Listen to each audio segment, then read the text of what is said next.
নির্বাচন প্রশ্নবিদ্ধ করতে দেশকে অস্থিতিশীল করতে চাইছে একটি পক্ষ।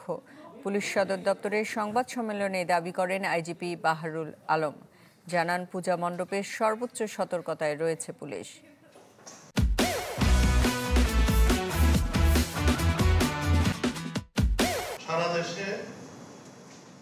দুর্গা উৎসব সহ সমসাময়িক নানা ইস্যুতে পুলিশ সদর দপ্তরে মহাপরিদর্শকের সংবাদ সম্মেলন। শুরুতেই দুর্গাপূজা নিয়ে বিভিন্ন প্রশ্নের জবাব দেন পুলিশ প্রধান। বলেন, তেমন কোনো ঝুঁকি বা নাশকতার হুমকি না থাকলেও পূজা মণ্ডপে সর্বোচ্চ সতর্কতায় থাকবে পুলিশ। গত রাত পর্যন্ত ৪৯টা ঘটনা হয়েছে এবং এর কোনোটাই বড়সড় ধরনের কোনো বিপত্তি তৈরি করেনি। আমরা এর অধিকাংশই শান্তিপূর্ণভাবে নিষ্পত্তি করেছি। কিছু কিছু ক্ষেত্রে আমরা মামলা নিয়েছি।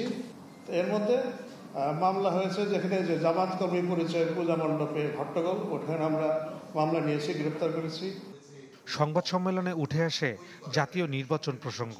আইজিপি বলেন, একটি মহল দেশকে অস্থিতিশীল করার চেষ্টা করছে নির্বাচনকে প্রশ্নবিদ্ধ করার জন্য। আমরা গত জুন মাস থেকে এই ১,৫০,০০০ পোস্টে নির্বাচনে পেশাদারিত্ব, জ্ঞান, দক্ষতা বৃদ্ধির জন্য আমরা একটা মডেল তৈরি করে আমরা কাজটা শুরু করেছি। আমরা প্রত্যাশা করি যে প্রশিক্ষণের মাধ্যমে আমরা নির্বাচনের উপযোগী, যদি কোনো কোথাও সমস্যা থাকে আমরা অন্তত আইন কানুনগুলো জেনে সব কিছু করে আমরা একটা ভালো নির্বাচন উপহার দিতে পারবো এবং আমরা ব্যাকওয়ার্ড করবো যে যাই বলবো। সম্প্রতি পাহাড়ের অস্থিরতায় যারা বাইরে থেকে মদদ দিচ্ছেন তাদের বেশ কয়েকজনকে এরই মধ্যে গ্রেপ্তার করা হয়েছে বলে জানান পুলিশ মহাপরিদর্শক। আমরা তাকে অ্যারেস্ট করেছি। তার মাধ্যমে আমরা তার অন্য যারা সহযোদ্ধা আরও আছে কিনা তাদের ব্যাপারে এই আমাদের অ্যান্টি টেররিজম ইউনিট তদন্ত করছে। ফয়সাল হোসেন, চ্যানেল 24, ঢাকা।